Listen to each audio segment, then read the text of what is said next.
And TGIF, woohoo! It is Friday. It is Friday yes, indeed. Yes, very nice. Every Friday, we cover a business dialogue. Yes. I don't know why I put Friday as a business dialogue. But I do feel like, we were able to get through the week. Yeah. So the most difficult dialogue is on Friday. On Friday, okay. Yeah. Okay, so we're talking about customer relations, meaning that you are probably working at the call center. You are a customer representative. Yes. You get phone calls about problems, things being broken or not working. Yeah. Here is our subtitle. We got off on the wrong foot. Okay, we got off on the wrong foot. So why are we getting off on the wrong foot? What does this mean? Are we talking about walking? Not exactly. So to get off on the wrong foot means to start incorrectly, start awkwardly. Yeah. And it might be good to think of dancing. You know, whenever you're doing ballroom dancing. Yes. Like a waltz or whatever. It's right foot, left foot, left foot. I don't know the order. It's important. It's important to know which foot you start with. Yes. Otherwise, you're going to step on each other's toes. So if you get off on the wrong foot, you've started the dance incorrectly. Oh, so to start something incorrectly. Yeah. Yeah. Often awkwardly. Maybe even you meet someone and your first impression of them is bad. Yeah, because of what they said or what they did. Right. Okay, so you got off on the wrong foot. Okay, how about this expression? Put yourself in someone's shoes. So you're trying to understand someone else's situation, their viewpoint. Think about what their life is like, what their perspective is, to understand why they would do something. Okay, and how about cut someone some slack, S-L-A-C-K? So let's go a little easier on someone, to not be so strict or harsh in your judgment of them. Okay, very good. These are some great expressions for our business dialogue today. Why don't we go ahead and take a listen?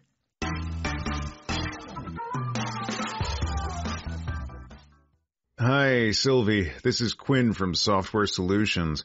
I think we got off on the wrong foot. That's putting it mildly. Your update ruined my work setup. I've had to do my invoices by hand for the past few days. I understand. I'm trying to put myself in your shoes. It must have been really frustrating. It was. I lost half a day trying to fix it. I'm asking you to cut us some slack while we investigate the issue. Fine, but I expect real answers soon.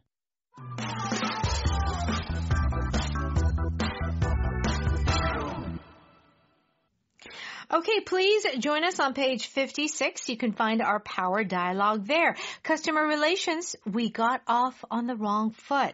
So Quinn begins. Hi, Sylvie. This is Quinn from Software Solutions.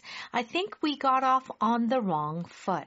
Okay, now, Sylvie is the customer. Yes. Very unhappy. Okay? And so Quinn is probably the manager because remember, I want to speak to the manager. Right. Okay. So Quinn begins by saying, we got off on the wrong foot. Why would a manager say this to an unhappy customer? This conversation started badly. There was a misunderstanding. The customer is angry at this company. So it's a very common way of saying, that didn't start well. Let's try and restart. You know, right. Maybe we're mad at each other. Let's try and restart so that we can have a conversation where we listen to one another. Yes. Okay. So it's like, or we can also use this expression to maybe you met someone and like it was awkward and it seemed a little rude. And so, but then later you find out, oh, this is a nice person. It's like every K-drama ever. And then you say later, oh, like we definitely got off on the wrong foot, but now we're good. Yeah. You know, it's the female lead and the male lead in the show. Yeah. Oh, he's so rude. Yeah. And oh, she's so, I don't know, whatever. Yeah. And then slowly they fall in love. Right. They started off on the wrong foot. Uh-huh. They got off on the wrong foot, but they learned to love each other. All right. So what does Sylvie say?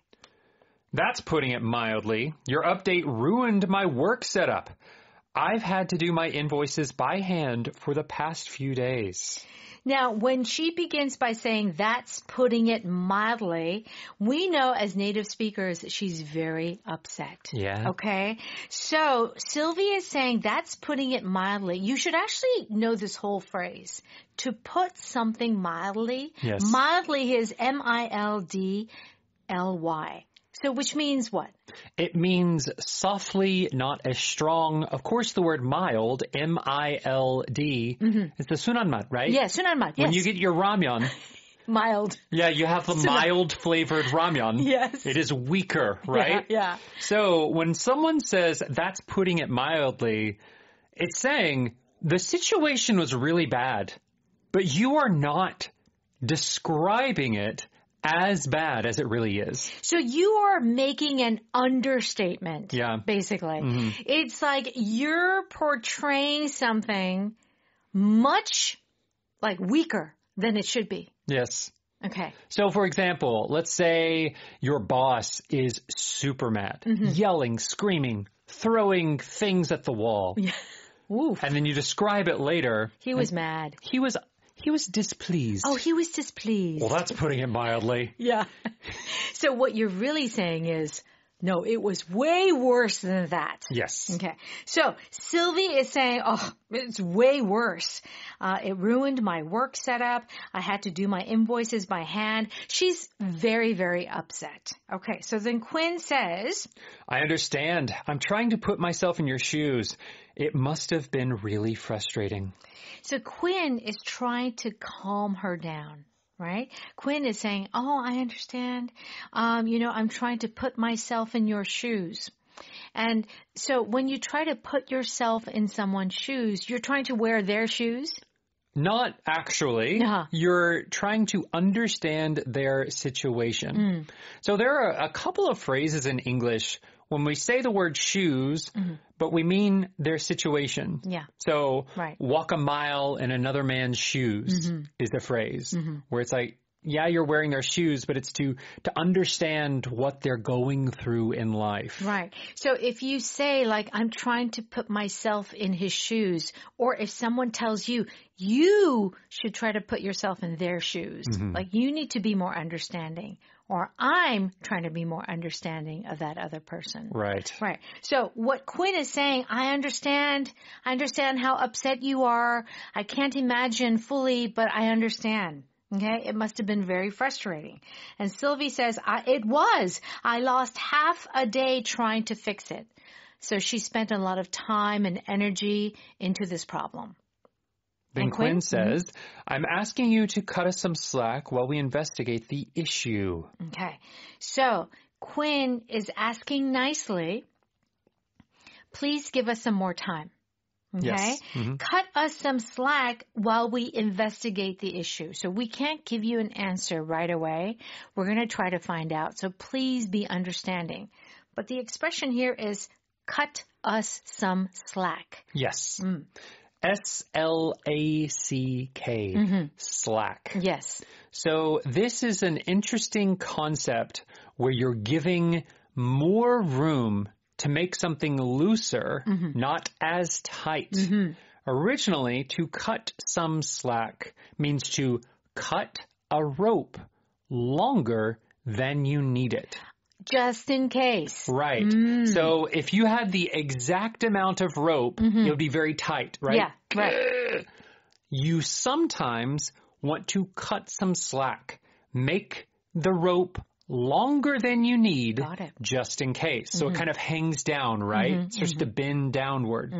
Now we often use this expression to say, please understand a little bit. We aren't going to get everything right. Please give us a little bit of extra room for understanding, to maybe have a little more time to do something. Yeah, so I do feel like cut some slack is room for understanding. That's a great way to put it. It's like, please be a little bit kinder to us. Yeah.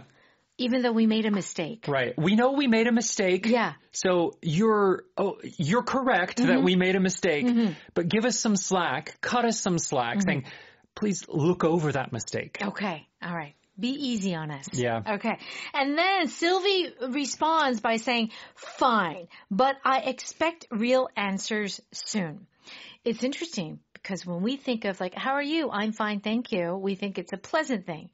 But in this power pattern, fine, but if the but is there, what are we really saying? Right. Well, I think even without the but, saying fine in this way is strong. Yeah.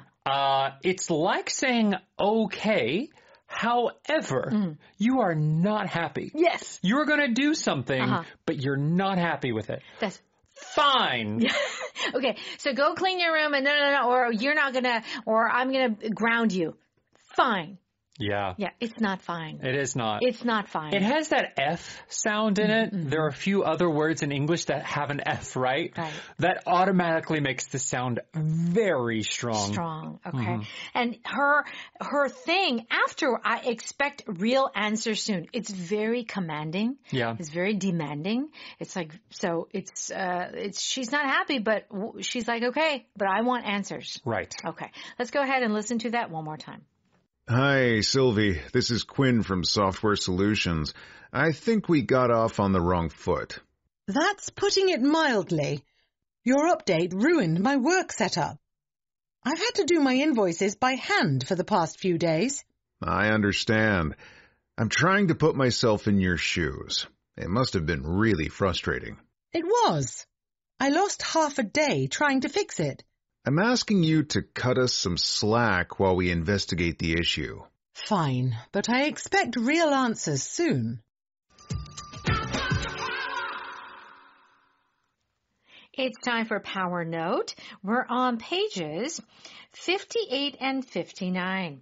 Our first expression that we want to talk about more is to get off on the wrong foot. So you can begin a relationship or a meeting for the first time, very uncomfortably, or a situation badly. Yes. Okay, so let's see how it's used. I think we got off on the wrong foot yesterday. It's okay. Let's move forward from here. Yeah. So when you first met, it wasn't good. Yeah. It's very uncomfortable and maybe even rude, right? Yes. And then you realize, oh, okay, they're not so bad. I think I got off on the wrong foot with my new coworker. Yeah, you start a job and the first day, like the person who sits next to you wasn't very nice or you guys weren't nice to each other. It was not a good first meeting. Right. Yeah. This phrase is often used with the start of a relationship, but like we talk about in the definition, it can be for a situation. So maybe you go to a new school and you get off on the wrong foot at your new school. You accidentally, anger the bully or something. Right. Or, it could be any type of situation where the start just isn't good. Yeah, so we say like first impressions, right? When you meet someone and the first impression was terrible. That's what happens when you get off on the wrong foot. Yeah. Okay? Yeah. But of course, what happens is we got off on the wrong foot, however, but it's okay now. That is a feeling. Yeah. Yeah. So you would either use this saying, we got off on the wrong foot, but then we figured it out. Yes. Or we got off on the wrong foot and we never recovered. Oh, either way. It can go both ways, right? Yes. Okay, very good. How about put yourself in someone's shoes? This means that you imagine yourself in the other person's situation or imagine how they're feeling. Yes. John is really upset. I get it. I'm trying to put myself in his shoes. Okay. I'm trying to really understand. Okay.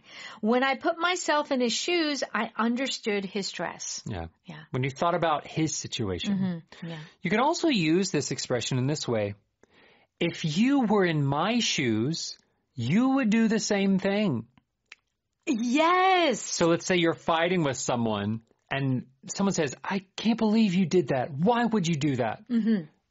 this is how you can say, in my situation, you would have done the exact same thing. Totally. If you were in my shoes, you would have done it too. Absolutely.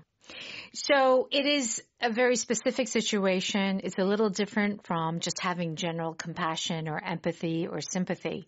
You're trying to put yourself in their shoes is a very specific, concrete thing that is happening. Yeah, you're commenting on like an actual situation that happened or would have happened. Right. So like someone lost their job, you know, and they have, you know, she's a single mom and has 2 kids and it's, wow, this is a bad situation. So you have to be more understanding. I'm trying to put herself in her shoes, but it's not easy to understand. Yeah. Yeah. Okay. All right. Now, cut someone some slack. All right. This means to give someone a break, to be less critical, to be easy on them a little bit, to be more understanding. Yes. Sylvie was late again. Let's cut her some slack. She's dealing with a family issue. Right. So if you're late, obviously in a business setting, that's not good. Right. But every once in a while, if there's a personal issue, your boss or your coworkers will cut you some slack and say, you know, it's fine. Yeah, that's right. The manager cut him some slack because he was new. It's true. Yeah, when you're new to something, Of course you're going to make mistakes. Of course you're going to not know what to do. Yeah. So you got to cut people some slack. I really try to keep this in mind when I'm driving. Right. But it's very hard. I'm really like, it's hard for me to like be understanding as a driver, but I'm really trying to like, you know, cut people some slack. Maybe there's an emergency and they need to like cut in front of me and go. Right. So, okay, he's got to go. He's in a hurry. Who knows what's happening? Right. Yeah. Because usually it's not that a person, when something bad happens to you because of another person, it's often not because they're a bad person. Yeah. Maybe they're busy or they got distracted or something terrible's going on. Right. Yeah. If you were in their shoes, you'd probably have done the same thing. All right. So our power pattern today is fine, but, which means you're not happy. I'll do it, but I'm not happy. Fine, but I'm driving. Fine, but you have to pay next time. Okay. Both situations, you're not happy. I'll do it, but I'm not that happy. Nope. All right. Our power vocab is the word mildly. Comes from the word mild. Do check out the definition on page 60. All right. Thank you so much for studying with us. And when you have time, stop by Audio 어학당. Have a great day, and we'll see you tomorrow. Bye-bye.